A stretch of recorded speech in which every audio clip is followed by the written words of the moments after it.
Well, I'm glad to take that one. I think value investors are going to have a harder time now that there's so many of them competing for a diminished bunch of opportunities. So my advice to value investors is to get used to making less. And Charlie has been telling me the same thing the whole time we've known each other. I mean, we get along wonderfully because... Well, we are making less. Yeah, well, but that mostly, I think, is because it's larger. When we were younger. No, we never thought we could manage $508 billion. No, or what, or five. The really interesting thing is that within Berkshire, the casualty insurance companies have 4 times as much stockholder capital behind each dollar of premium volume.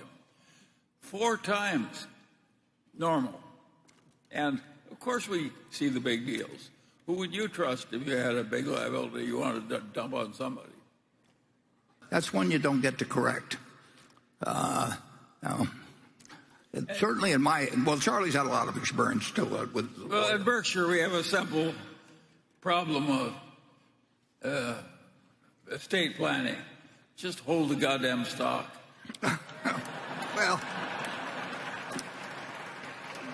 but that doesn't fit everybody, Charlie. I mean, No, it only fits 95%. Charlie, you can tell a story or two. How'd you find Louis Vincenti?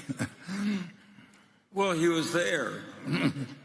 But you got to recognize him. I asked Louis once how he managed to play first-string football at, I think, Stanford, when he only weighed 165 pounds. And he said, well, I was pretty quick.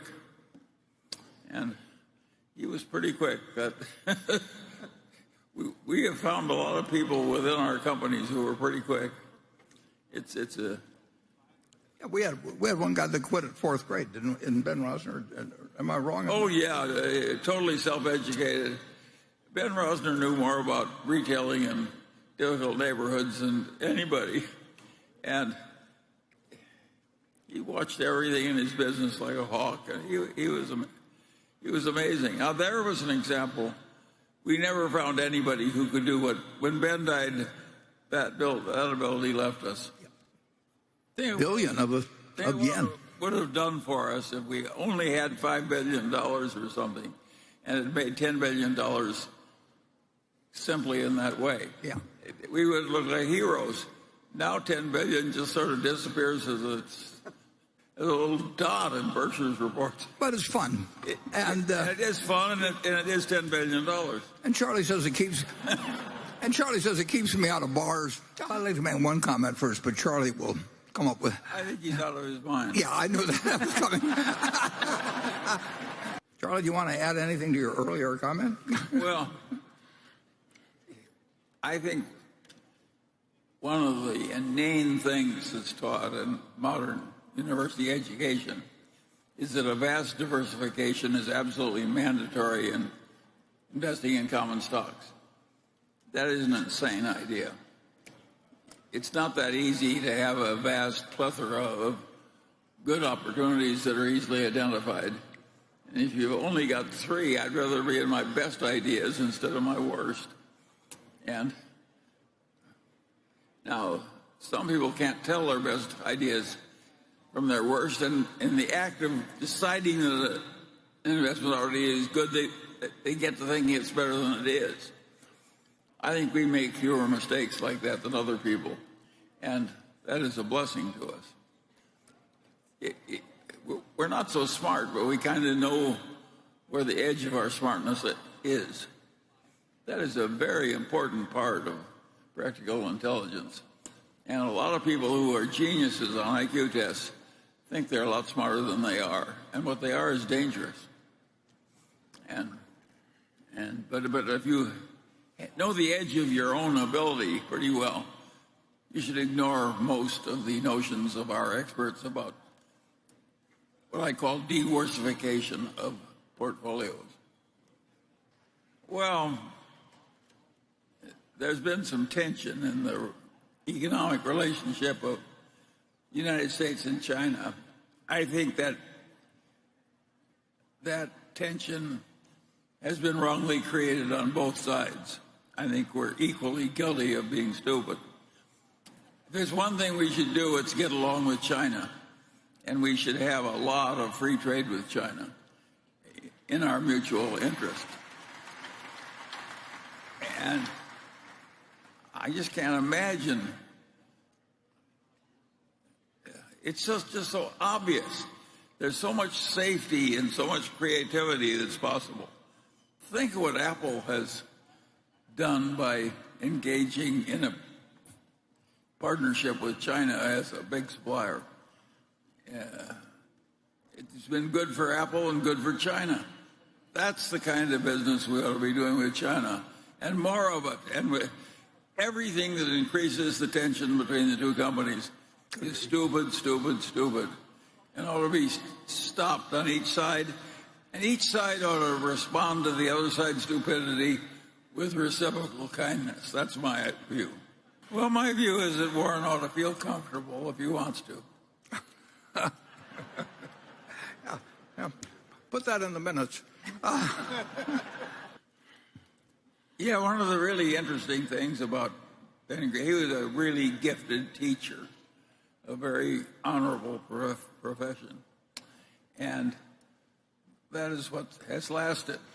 However, an interesting fact that he was sheepish about in his old age was that more than half of all the investment return that Benny Graham made in his whole life came from one stock, one growth stock, Geico, Berkshire's subsidiary. And at the time he operated, there were a lot of sort of lousy companies that were too cheap, and you could make a little money floating from one to another. But the big money he made was one growth stock. Buying one undervalued great company is a very good thing, as Berkshire has found out again and again and again. And what was the phrase that Charlie used? They've backed off a lot. Yeah, they backed off a lot. And Charlie, in 2022, you used phrases like really massively stupid, massive kind of ignorance, and crazy to describe what you said was the 30% of Americans hesitant to submit themselves to untested mRNA COVID gene therapy. Do you stand behind those quotes today? Yeah, sure. Ron, thank you for joining us this morning. Hi. well, anticipating a few questions on banks, I decided we should start using bank language here to describe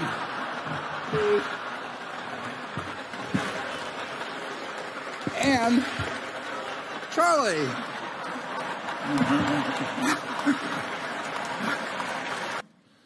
Well, I'm so old-fashioned that I kind of liked it better when banks didn't do investment banking. That makes me very outmoded in the modern world. And the country decided it was contrary to public interest for a while, and then the banks wanted to get back into it. Did they ever? Yeah. No, I mean, I don't think having a bunch of bankers, all of them were trying to get rich, leads to good things. But I think a banker should be more like an engineer. He's more like into avoiding trouble than he is getting rich. yeah, and they could do fine. They can do fine that way. And I think we had a big mistake when we created a bank where everybody who joins it plans to get rich. Yeah. It's a contradiction in values. Actually, Imagine taking banking into derivative trading. Who in his right mind would have allowed that? Yeah. Well, there's more money in it. Well, that's why they're in it. Yeah. But it isn't necessarily a great social outcome for the rest of us. Well, a lot has happened in banking in my lifetime. I welcomed all that early banking of the deserving immigrants by the early Bank of America. And I think all the credit cards, when they came in as original bank cards, were a great contribution to civilization. But the gamier it gets and the more it looks like investment banking, the less I like it as a citizen. I don't want. I am always. I am deeply distrustful of situations in which everybody wants to get rich and envies everybody else. I regard that atmosphere as utterly toxic. Our hero, Gene Abeg, was going to have to retire at some point. And so we hired a future replacement. It's kind of a little problem I talked before about having the perfect business, and now we're going to bring in somebody. We actually bring in somebody who went to Central High with Charlie. Although my class. Yeah, and Charlie didn't know I was picking out this guy, and he wasn't. If you'd asked me, we wouldn't have hired him. Well, if I asked you, I probably wouldn't hire anybody, but that's another question. But we have a situation where we've learned to print money in gobs and let a big chunk of our young people go right into wealth management. This is like we did. Yeah, like we did. Yes, we've been bad examples. And I want to say that I didn't realize wealth management was going to get so big when I went into it. And I want to apologize for what's happened. Yeah. Well, it's so simple to spend less than you earn and invest shrewdly and avoid toxic people and toxic activities and try and keep learning all your life, et cetera, and do a lot of deferred gratification because you prefer life that way. And if you do all those things, you are almost certain to succeed. And if you don't, you're going to need a lot of luck. And you don't want to need a lot of luck. You want to go into a game where you're very likely to win without having any unusual luck. I'd add one more thought, too. You need to know how people can manipulate other people, and you need to resist the temptation to do it yourself. Oh, yes. The toxic people who are trying to fool you or lie to you, who aren't reliable in meeting their commitments. The great lesson of life is get them the hell out of your life. Yep. And do it fast. Do it fast. And I would add, Charlie would totally agree with me, do it tactfully if possible, too. But do get them out of your life. Yes. Yeah, I don't mind a little tact. Or even a little financial cost. But the question is getting them the hell out of the life. Charlie? I have nothing to add. Okay. You probably never bought any granimals. No, I never have. I don't even wear them. You wouldn't fit.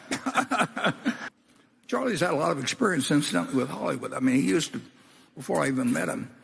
I think the movie business is one tough business. Yeah. That's my view.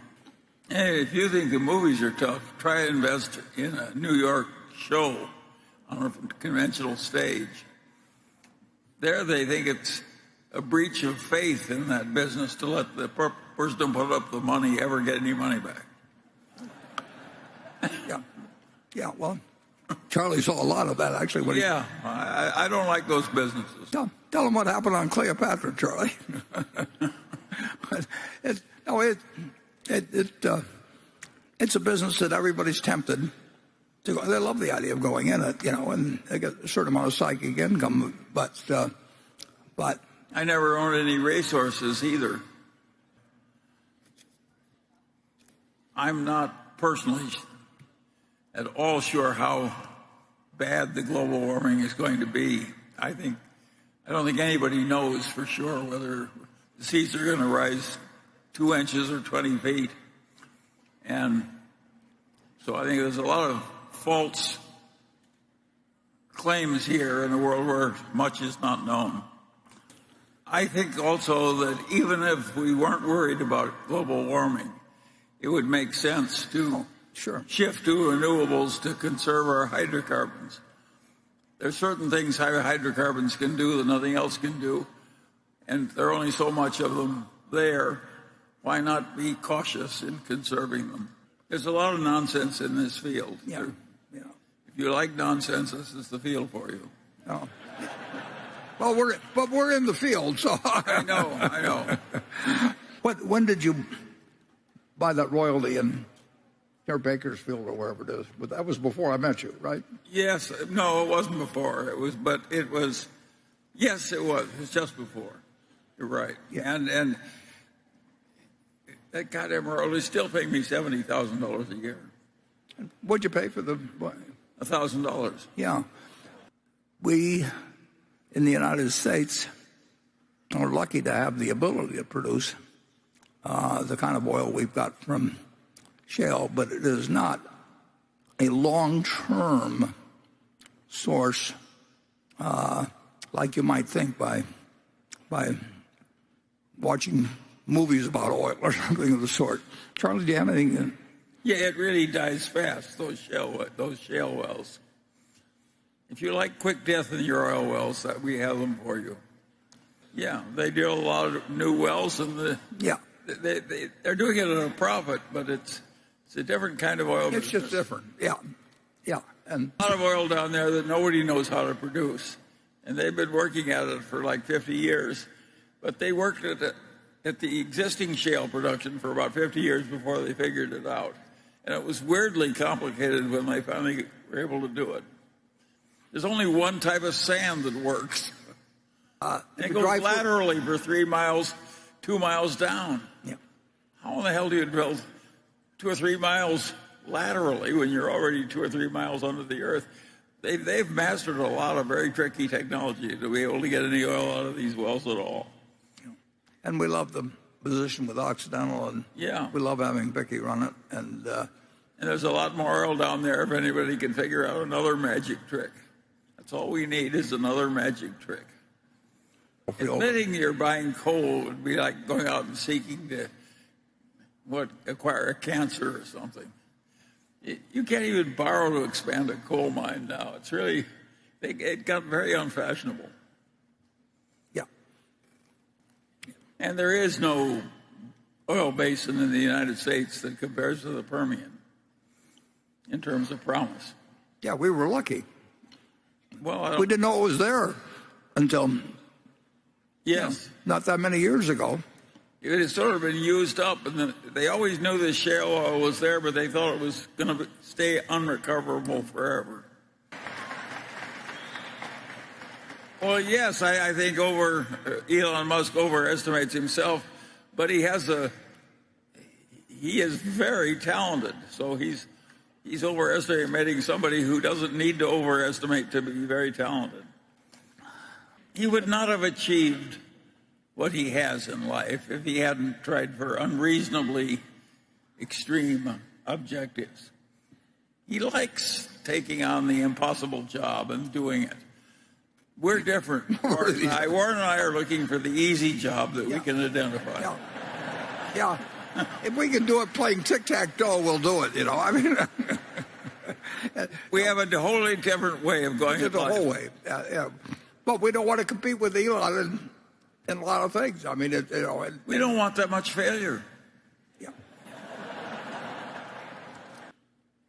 Fanaticism isn't the word. Yeah, it is the word. Oh, okay.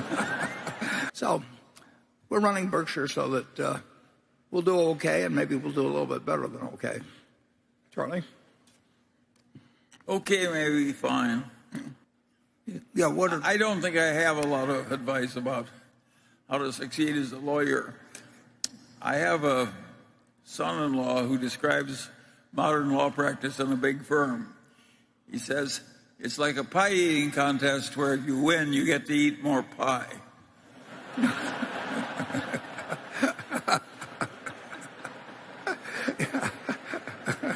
And I advise you to avoid that kind of a law firm. Life is too short to just do nothing but eat pie. Yeah. Well, I think Warren and I are naturally so ridiculous that we don't need very many funny stories. We each do things that are peculiar enough so that we can keep one another amused. Tell Tell him what you told the lawyer when we were buying Hochschild Cohn. I don't remember. You tell him. Well, you remember? I think in that case, the U.S. government made a mistake. I think the British government's making a mistake in this case, but that's life in the big cities, sure, I would say. And what we do will depend on a lot of things. Charlie? Well, I think what we do,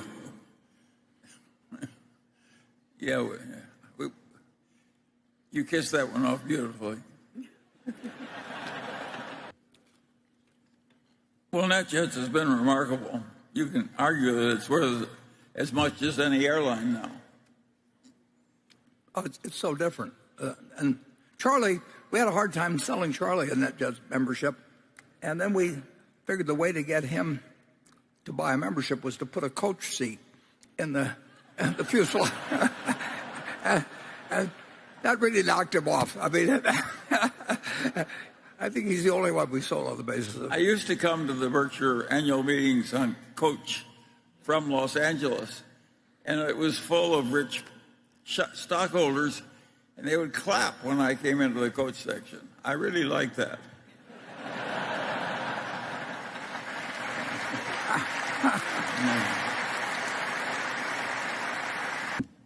Well, the electric vehicle is coming big time, and that's a very interesting development. At the moment, it's imposing huge capital costs and huge risks. And I don't like huge capital costs and huge risks. Well, I don't know where we're headed with all of this. It's been very extreme. I think that you could be pretty extreme in fighting depressions and so forth if you reverted afterwards to a period of some discipline. But if you're some discipline, but if you're going to just keep borrowing, printing money and spending it, I think eventually it causes bad trouble. And you can see it in Latin America. Latin America let its currency get out of control all the time, and of course it lagged the United States in economic achievement greatly. So I think we pay a price if we ever give up our old ways entirely and go into a new world where we just try and print money to make it easier to get through the year. So far, the system has worked pretty well, although, like I say, it's been. So far, the man who's jumped off a tall building is all right until he hits the ground. Yeah. Well, we're beating a subject to death, but it is a problem. I wish we had a solution. Well, that's a good question. Yeah. Obviously, it's logical if you're in business and you can make the thing in Mexico way cheaper. It's natural to open a factory in Mexico and get your parts cheaper, and a lot of the auto manufacturers have done exactly that. On the other hand, nobody wants to hollow out the whole country, so all the manufacturing jobs are elsewhere, and we're all living like a bunch of farmers, like English colonies in 1820 or something. And these ideas are, of course, in big tension. We don't have that much foreign production. Right, Warren? Yeah, well, but we've lost.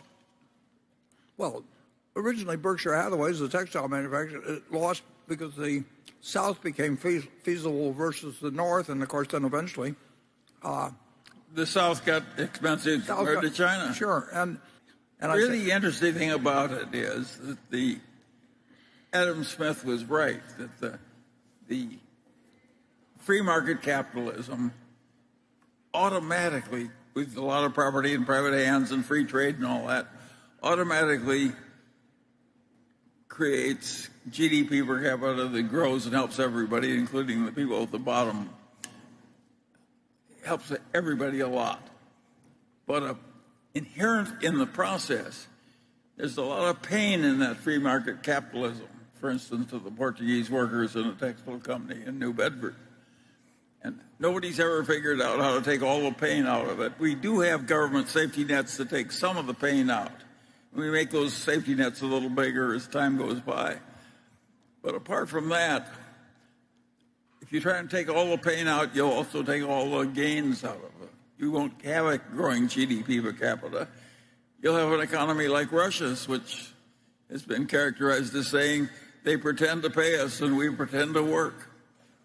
Yeah. It's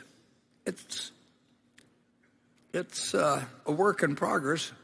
I think actually there's been progress, but it's mankind's nature to see the things wrong with it.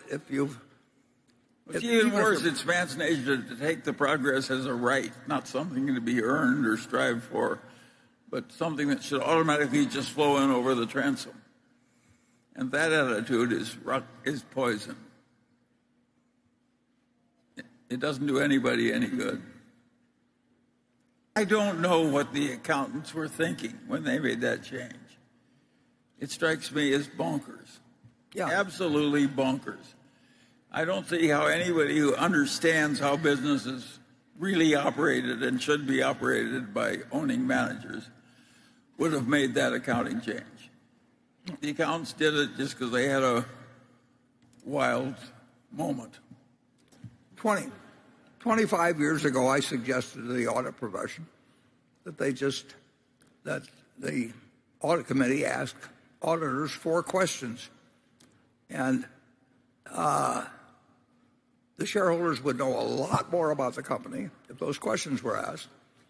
But it wasn't good for the auditors to be asked those questions because it might increase their liability if they answered them, and the client didn't want them to answer them because the management didn't want them to. No, they want a system where if they follow certain rules, they're safe. And that's understandable. But I don't think they passed this rule requiring changes in marketable securities to go through the income account quarterly. They didn't do that to protect themselves from liability. They just did that for some crazy reason of their own. Yeah. You get a bunch of people who are all drawing a lot of pay out of a big complicated system and rising in it like so many officers in the Army. God knows what they'll do if you put them in a little room by themselves and tell them to invent new accounting standards. Well, to our auditor, remember that's Charlie talking. But I agree with him 100%. He's 99. He can get away with more than I can get away with. I'm going to let Charlie do the answering on it. He's got more. Well, I have more grandchildren, but I am quite philosophical about my grandchildren not thinking exactly the way I do. It seems to me that's almost the natural course of life. And I just live my life my own way, and they can observe it as an example if they want to. And if they don't, they can try some other way. I don't like it when they try some other way. And I have to pretend that I like some of the boyfriends and girlfriends I don't like. But I just struggle through like everybody else. And usually I just bite my tongue and keep silent. That's my way of handling it.